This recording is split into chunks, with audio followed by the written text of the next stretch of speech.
आज मैं आप लोग को श्री भीमेश्वर ज्योतिर्लिंग की कथा सुनाने जा रही हूँ। श्री भीमेश्वर ज्योतिर्लिंग। यह ज्योतिर्लिंग पुणे से लगभग 100 किलोमीटर दूर सह्याद्री की पहाड़ियों पर स्थित है। इसे भीमा शंकर भी कहते हैं। इस ज्योतिर्लिंग की स्थापना के विषय में शिव पुराण में यह कथा वर्णित है। प्राचीन में भीम नामक एक महाप्रतापी राक्षस था। यह कामरूप प्रदेश में अपनी माँ के साथ रहता था। वह महाबली राक्षस राज रावण के छोटे भाई कुंभकर्ण का पुत्र था। लेकिन उसने अपने पिता को कभी देखा न था। उसके होश संभालने के पूर्व ही भगवान राम के द्वारा कुंभकर्ण का वध कर दिया गया था। जब वह युवावस्था को प्राप्त हुआ तब उसकी माता ने उससे सारी बात बताई। भगवान विष्णु के अवतार श्री रामचंद्र जी द्वारा अपने पिता के वध की बात सुनकर वह महाबली राक्षस अत्यंत संतप्त और क्रुद्ध हो उठा। अब वह निरंतर भगवान श्री हरि के वध का उपाय सोचने लगा। उसने अपने अविष्य की प्राप्ति के लिए 1000 वर्ष तक कठिन तपस्या की। उसकी तपस्या से प्रसन्न होकर ब्रह्मा जी ने उससे लोक विजय होने का वरदान दे दिया। अब तो वह राक्षस ब्रह्मा जी के उस वर के प्रभाव से सारे प्राणियों को पीड़ित करने लगा। उसने देवलोक पर आक्रमण करके इंद्र आदि सारे देवताओं को वहां से बाहर निकाल दिया। पूरे देवलोक पर अब भीम का ही अधिकार हो गया। इसके बाद उसने भगवान श्री हरि को भी युद्ध में परास्त किया।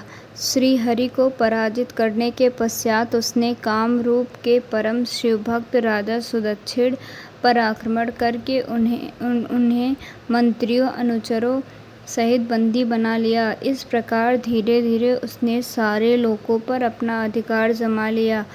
उसके अत्याचार से वेदों, पुराणों, शास्त्रों और स्मृतियों का सर्वत्र एकदम लोप हो गया। वह किसी को भी धार्मिक कृत्य नहीं करने देता था। इस प्रकार यज्ञ, दान, तप, स्वाध्याय आदि के सारे काम एकदम रुक गए। भीम के अत्याचार की भीषणता से घबराकर ऋषि, मुनि और देवगण भगवान शिव की शरण में गए और उनसे अपना तथा अन्य सारे प्राणियों का दुख कहा। उनकी यह प्रार्थना सुनकर भगवान शिव ने कहा, मैं शीघ्र ही उस अत्याचारी राक्षस का संहार करूंगा। उसने मेरे प्रिय भक्त कामरूप नरेश सुदक्षिण को भी सेवक सहित बंदी बना लिया है। वह अत्याचारी असुर अब और अधिक जीवित रहने का अधिकारी नहीं रह गया। भगवान शिव से आश्वासन पाकर ऋषि, मुनि और देवगण अपने अपने स्थान को वापस लौट गए। इधर राक्षस भीम के बंदीगृह में पड़े हुए राजा सुदक्षिण ने भगवान शिव का ध्यान किया। वे अपने सामने पार्थिव शिवलिंग रखकर अर्चना कर रहे थे। उन्हें ऐसा करते देख क्रोधोन्मत्त होकर राक्षस भीम ने अपनी तलवार से उस पार्थिव शिवलिंग पर प्रहार किया, किंतु उसकी तलवार का स्पर्श उस लिंग से हो भी नहीं पाया कि उसके भीतर से साक्षात शंकर जी वहां प्रकट हो गए। उन्होंने अपनी हुंकार मात्र से ही उस राक्षस को वहीं जलाकर भस्म कर दिया।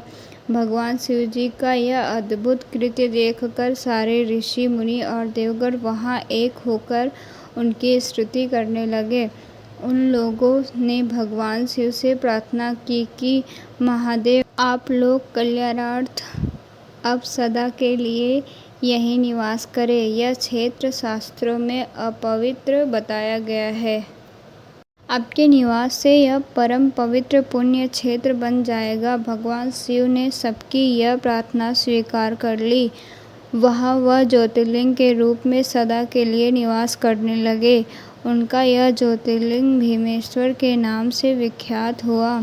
शिव पुराण में यह कथा पूरे विस्तार से दी गई है। इस ज्योतिर्लिंग की महिमा अमोघ है। इसके दर्शन का फल कभी व्यर्थ नहीं जाता। भक्तों की सभी मनोकामनाएं यहाँ आकर पूर्ण हो जाती है। अगर मेरी वीडियो आप लोग को अच्छी लगे तो मेरे चैनल को सब्सक्राइब और मेरी वीडियो को लाइक ज़रूर कर दीजिएगा।